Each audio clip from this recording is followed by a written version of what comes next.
원숭이와 유인원들을 대상으로 한 연구를 보게 되면 뇌의 크기는 자신이 속해 있는 그룹의 크기와 비례함을 알 수 있습니다. 특히 신피질, 전두엽 부분이죠.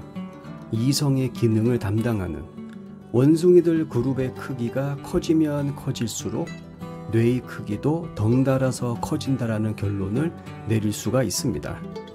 그래서 이런 발견을 한 학자들이 그러면 다른 동물들 사이에서도 이런 관계가 발견이 되는가? 라는 의문점을 가지고 다시 연구를 시작하죠. 근데 결과는 아니었습니다. 그룹의 사이즈와 뇌의 크기 사이에 유의미한 관계를 가지고 있는 동물들을 찾아보기 힘들었죠. 그게 포유류가 됐건 아니면 새가 됐건.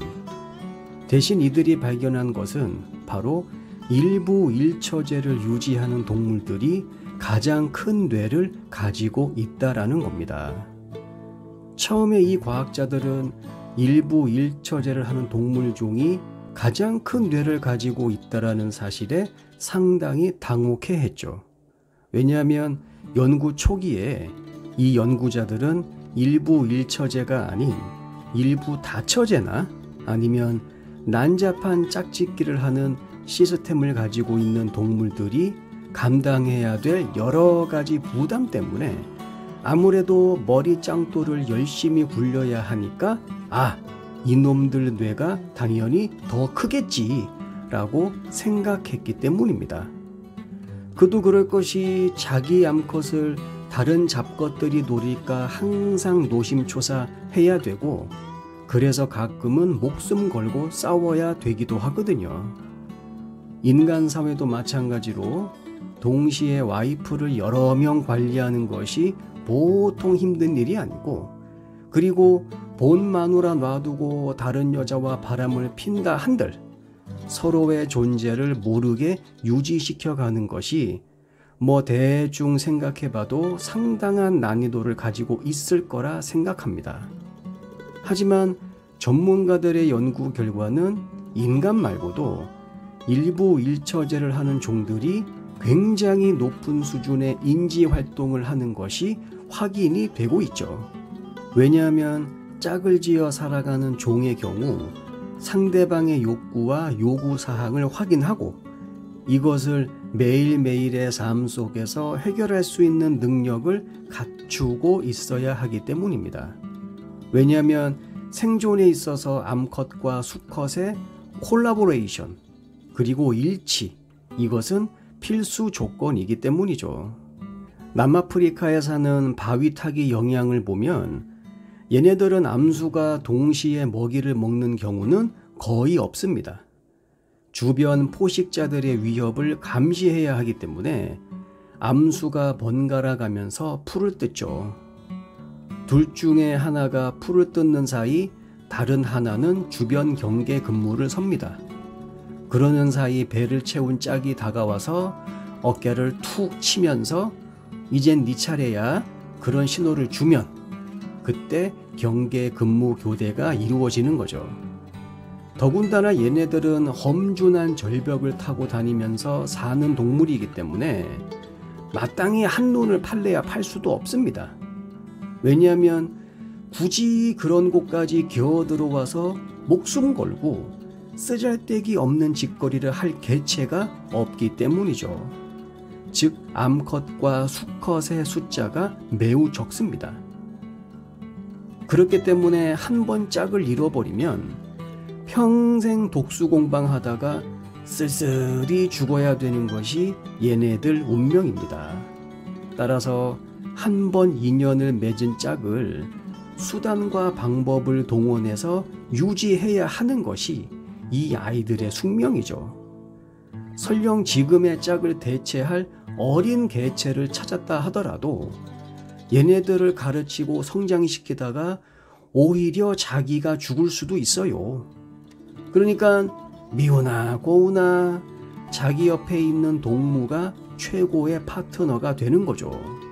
또한 방금 제가 얘기한 이런 사실 때문에 일부 일처제가 왜 심리적으로 상당히 고된 일인지 알 수 있는 또 하나의 이유가 있습니다.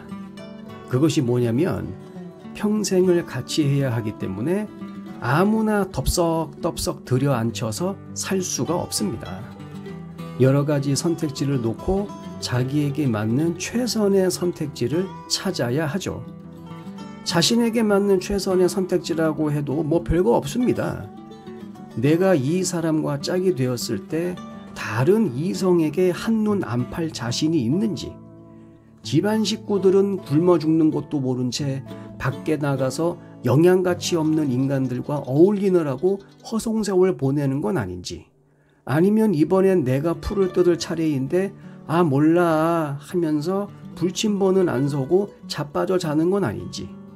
다들 아시겠지만 자기에게 맞는 짝을 선택한다는 게 보통 어려운 일이 아닙니다.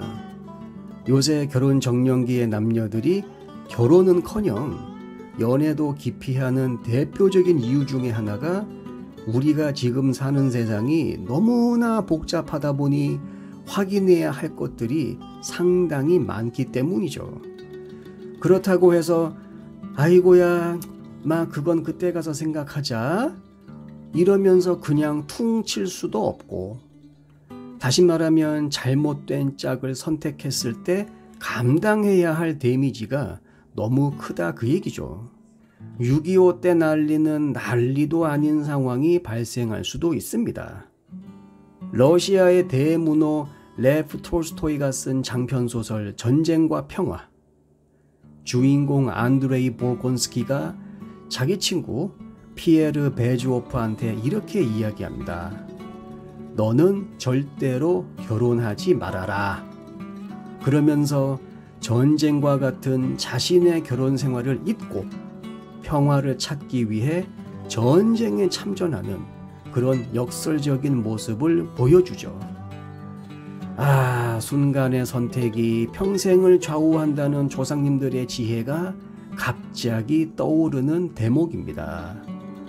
결론적으로 한 사람과 검은 머리 팥불이 될 때까지 사는 것이 정신적으로 고단한 일이기 때문에 이 업무를 슬기롭게 하기 위해서는 어쩔 수 없습니다. 끊임없이 지능을 개발하는 노력을 해야 합니다. 상대방이 나를 언제든 떠나갈 수 있다는 가능성을 항상 열어두어야 하죠. 약간의 긴장감을 유지하는 것도 필요해 보입니다. 꼭 이렇게까지 해가면서 결혼을 해야 하냐고요? 저는 전쟁보다는 결혼이 긴 영상 끝까지 시청해 주셔서 감사합니다. 영상이 마음에 드신다면 구독과 좋아요를 눌러주세요. 다음 영상에서 뵙겠습니다.